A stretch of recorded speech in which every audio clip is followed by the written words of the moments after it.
Jim Junga Podempolo Pene Junga, bonjour.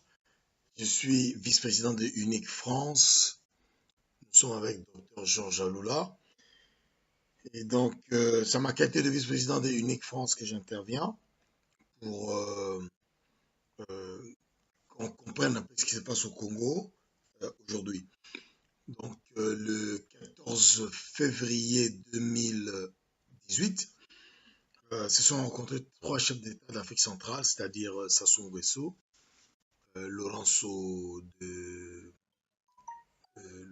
l'Angola et le dictateur qui s'accroche, qui n'a aucune légitimité au Congo, Kanambe, le Tutsi rwandais qui représente Paul Kagame dans l'occupation.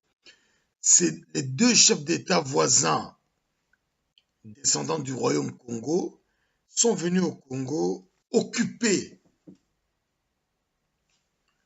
sans parler de la réalité du Congo occupé. Mais ils sont venus faire de la politique politicienne qui n'a ni queue ni tête. On a l'impression qu'ils étaient envoyés faire des bons offices sur quelque chose que j'essaie toujours de comprendre. Donc les trois chefs d'État soutiennent des élections apaisées au Congo. Pendant leur réunion du 14 février, ils ont fait un communiqué commun pour dire qu'ils soutiennent des élections apaisées au Congo. Le Congo étant l'homme malade du monde, parce qu'il est occupé. Donc Lorenzo Nguesso ne pense pas que le Congo est occupé par les Tutsis rwandais et que Kabila, alias Kabila, le garçon qu'on appelle Kanambe, n'est qu'un illégitime, un illégal qui est là. Venant de l'Angola, je ne comprends pas du tout. Mais venant de Nguesso, je peux comprendre parce qu'il a l'habitude de faire des coups foireux. Et là, c'est quand même incompréhensible que ces deux pays n'aient pas constaté l'occupation du Congo par les Tutsis rwandais, n'ont pas constaté l'extrême pauvreté de la population congolaise et nous parlent d'élections. Ils ont encore fait pire. Lorenzo Nguesso soutiennent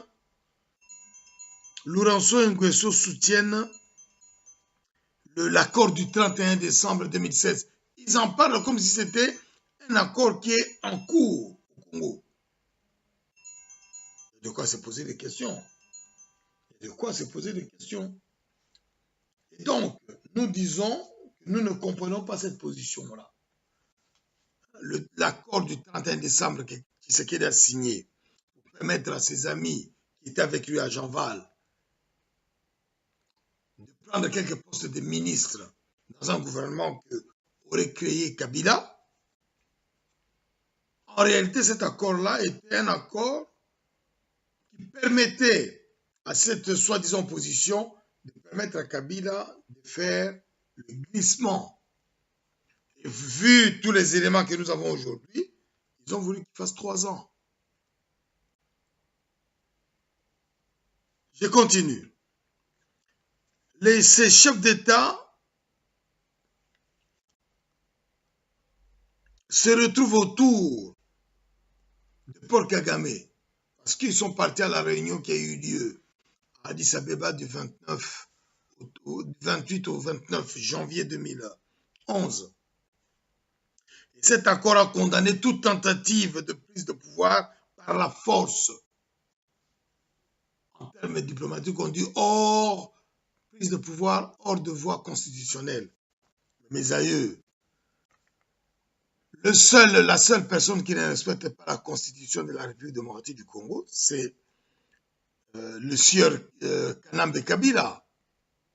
C'est Kanambe qui n'a pas respecté la constitution de la République démocratique du Congo et les chefs d'État africains, j'en parlerai peut-être plus tard, dont la plupart sont issus de coups foireux, sont allés s'asseoir avec Paul Kagame, un dictateur, un double génocidaire, qu'ils ont eux-mêmes mis à la tête de l'Union africaine, pour dire qu'ils sont contre toute prise de pouvoir par des voies qui ne sont pas constitutionnelles. Mais il fallait, en ce moment-là, qu'ils condamnent commence par condamner Kabila, hein, alias Kabila, hein, pour être logique avec eux-mêmes. Il fallait qu'ils commencent par condamner alias Kabila pour le fait qu'il a pris le pouvoir par devoir non constitutionnel, parce qu'il est là. En étant au Congo, il est là par devoir non constitutionnel. Hein? C'est incroyable de voir les choses, comment ils se passent. Ce chef d'État demande aux pays voisins du Congo d'appliquer les actes qu'ils ont eus, les résolutions prises en charge. Ce chef d'État se félicite de la pacification de l'espace du Kasaï.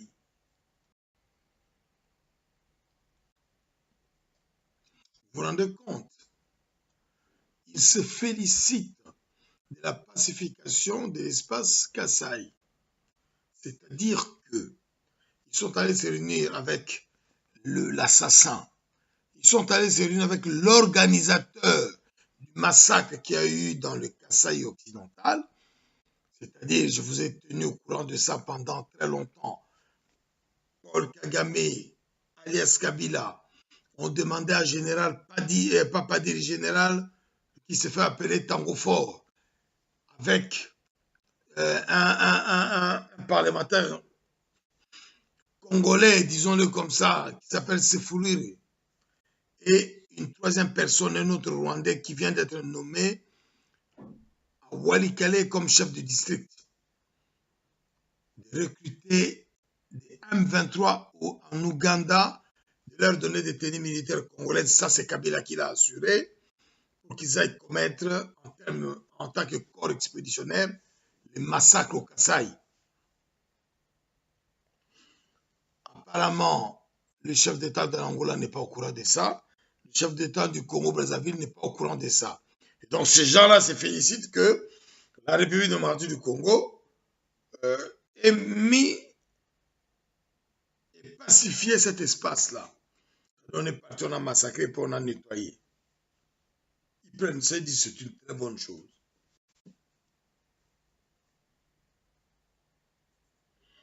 Ces chefs d'État ont appelé à l'application sans faille des déclarations de Nairobi et d'Addis Abeba et l'accord d'Addis Abeba. Mais je ne sais pas si le président angolais Lourenço, le président congolais brazzavillois Nguesso vivaient sur terre en 2013. Je me pose la question, je ne sais pas où ils étaient. Nous sommes en 2018. Demander l'application des accords de Nairobi et Addis Abeba est une forfaiture. C'est une forfaiture en droit. C'est une forfaiture. Quand on voit des chefs d'État faire ce genre de choses, là on se dit qu'il y a une concussion, il y a une combinaison contre le peuple congolais. Personne n'a pensé au peuple congolais. Lourenço et Nguesso n'ont pas pensé au peuple congolais. Lourenço et Nguesso sont des présidents qui sont officiellement élus dans leur pays. Il est totalement inconvenant et irrespectueux d'aller se rencontrer avec quelqu'un qui n'a plus aucun mandat dans le pays où il est, avec quelqu'un qui se maintient par la force, de force, en faisant des combinaisons avec des soi-disant opposants. Comment c'est complètement dégradant pour eux. Comment vous êtes soi-disant des chefs d'État élus dans vos pays, vous allez rencontrer quelqu'un qui est totalement illégal, totalement illégitime en République démocratique du Congo. Personne n'a passé au peuple congolais. Sassou Nguesso et Lourenço savent que le Congo est un pays occupé par les Tutsis rwandais qui servent Paul Kagame en utilisant des supplétifs congolais. C'est très grave de voir des choses comme ça. Nous condamnons ces actes-là. Qui plus est, est-ce que ces chefs d'État prétendent que la CENI a réalisé l'enrôlement avec succès et qu'il faut que tout le monde se mette en branle pour que les élections du 23 décembre 2018 soient organisées. Et qu'on ait des élections apaisées au Congo. Mais nous sortons de... C'est le troisième... On est dans le troisième dimension, dans le 10e dimension. C'est incroyable. Ces gens-là n'ont pas vécu sur Terre depuis 2016. Je vais dire au président Lourenço et au président Nguesso que s'ils ne savaient pas, gentiment en tant que frères, je vais leur dire ceci. Le président, l'ancien président de la République démocratique du Congo, le sieur Hippolyte Christopher Joseph Kabila, Kanambe Kabila, ou comme disent bien les Congolais, Hippolyte Christopher Joseph alias Kabila, est un personnage qui n'a plus aucune légitimité. Au Congo, il n'a aucun mandat. Alors moi, je me pose une seule question. Vous êtes allé le 14 février rencontrer ces garçons-là. À quel titre? À quel titre? Si vous êtes conscient d'être chef d'État respectivement de l'Angola et du Congo-Brazzaville, vous êtes allé rencontrer Hippolyte Christopher Joseph Kanambe. À quel titre? Et parfois, il suffit de regarder un peu le droit, vous vous rendez compte qu'il y a des choses que vous ne pouvez pas faire. Et moi, je voulais vous dire aussi que le Congo est occupé, vous le savez parfaitement, le Congo est occupé par les Tutsis rwandais, le Congo est mis en quadrillage de pillage par les multinationales qui ne peuvent le faire que par la grâce de Paul Kagame et de ses hommes présents au Congo. Vous n'êtes pas sans savoir que des réfugiés congolais que vous avez reçus chez vous, dans vos deux pays, sont des gens qui sont partis, principalement en Angola, après des massacres de population qui ont été commis au Kasaï occidental, par des corps expéditionnaires envoyés par Paul Kagame et Kabila. Vous le savez, sinon l'armée angolaise dont on vante les mérites et ses services secrets n'ont aucune valeur. Moi, je sais que vous le savez parce que vous avez eu ces informations-là. Mais pourquoi vous êtes allé à Kinshasa faire cette réunion ignominieuse?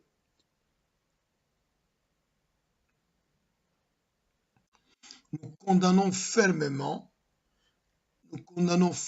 cette rencontre du 14 février à Kinshasa, qui est une combinaison contre le peuple congolais. Nous condamnons ça avec la dernière force et nous n'allons jamais oublier ça. Nous sommes tous les trois pays, Congo, Congo-Brazzaville, Angola. Nous avons des ancêtres communs, nous sommes issus, descendants du royaume Congo, descendants du royaume Yaga, descendants de Lunda, de Luba.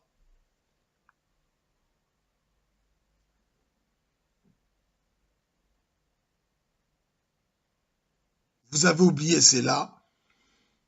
Et nous n'allons pas oublier l'acte du 14 février 2018. Nous mettons tout sur la table. Vous n'avez pas eu le courage de mettre tout sur la table à Addis Abeba pour parler au nom de votre peuple frère du Congo. Vous n'avez pas eu le courage de mettre tout sur la table avec cet illégal que vous êtes allé voir parce que vous êtes allé le voir. Il faut au moins mettre tout sur la table avec lui. Vous avez fait des déclarations avant. Et là, vous avez montré que vous n'êtes que des pions. Nous condamnons cette rencontre du 14 et ces déclarations qui sont des déclarations fallacieuses, une seule chose contre les yeux du peuple congolais. L'article 64 de la Constitution nous donne le droit de chasser quiconque veut prendre le pouvoir au Congo de manière illégitime. C'est le cas de alias Kabila que vous soutenez. Et donc tout acte qui est conduit par les peuples congolais pour chasser ce régime-là du pouvoir est un acte légal, constitutionnel. En cela, le peuple congolais aura respecté sa constitution sur toute la ligne. Personne à l'Union africaine viendra nous dire, viendra nous faire des leçons de respect constitutionnel, de la constitutionnalité des actions que nous allons mener. Personne. Personne. Lorsque l'Union africaine se permet de mettre Paul Kagame comme président de ses institutions, l'Union africaine est dévoyée, il s'est dévoyé, elle s'est complètement dévoyée. Nous mettons ça sur la table. La République démocratique du Congo veut vivre en paix avec tous ses voisins, avec tous ses frères africains voisins.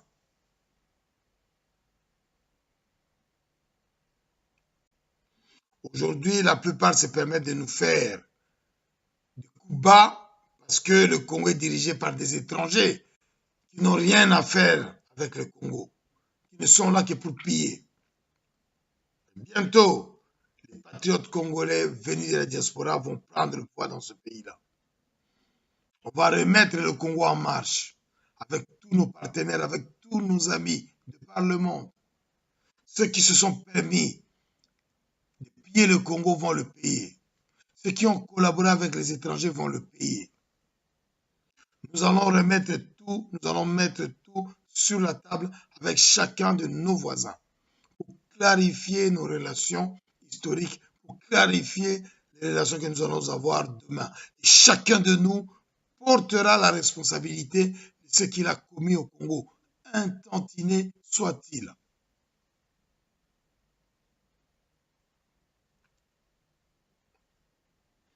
Nous ne baisserons jamais les bras. We will never give up. Jamais. Notre combat est légitime et nous allons utiliser l'article 64 comme nous avons commencé avec le peuple congolais. Les prêtres congolais ont suivi. Nous allons continuer à amplifier cette action-là pour chasser le régime rwandais qui dirige le Congo en l'occupant de la manière la plus exécrable. Même les nazis n'ont pas fait ça. Même les nazis, lorsqu'ils ont occupé la France.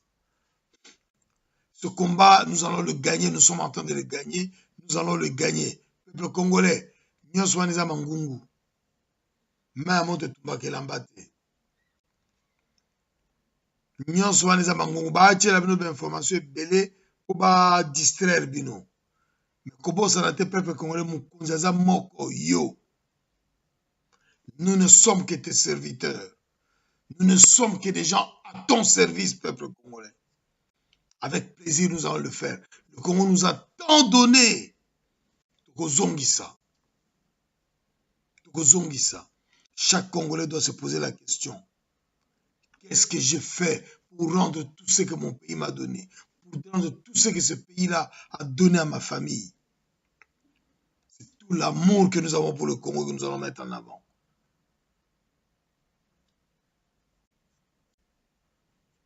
Peuple congolais, nous condamnons fermement cette rencontre du 14 février 2018 à Kinshasa.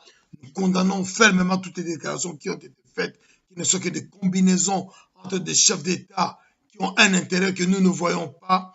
Et nous renforçons notre demande, notre soutien au peuple congolais. Et nous renforçons notre demande à se soulever, à se prendre en charge et à dégager le régime Kabila.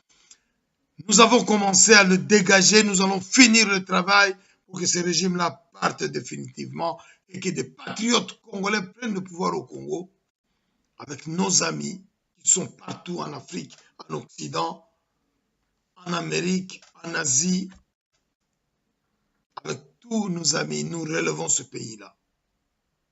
Le travail des Congolais, aucun pays au monde n'a été développé par des étrangers. Le Congo n'en fait pas exception. C'est le travail des Congolais, le travail des Congolais avec les amis qu'ils ont choisis, qui relèvera notre pays. Nous condamnons cette déclaration du 14 février 2018. Nous le condamnons avec la plus grande fermeté. Nous demandons à chacun de chefs d'État étranger de regarder dans sa poche, de regarder derrière lui. Kabila doit dégager.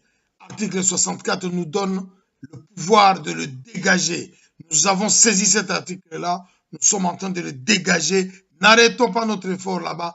N'arrêtons pas nos efforts à ce moment-là. Continuons, peuple congolais. Tobengana bango nyonso balongwa. Collaborateurs nyonso tout bako futa. Bako payer très cher par le droit. Le peuple rwandais n'est pas notre ennemi. Le peuple ougandais n'est pas notre ennemi. Le peuple angolais n'est pas notre ennemi. Le peuple congolais de Brazzaville n'est pas notre ennemi.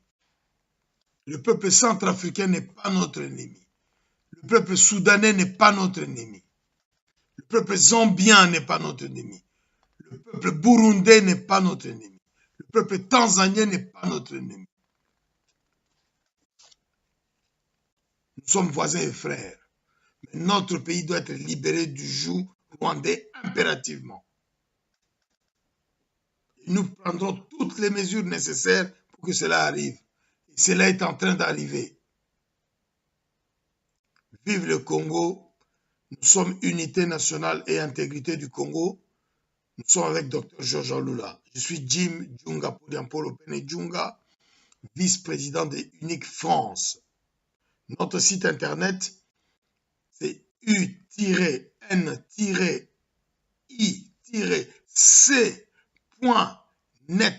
N-E-T.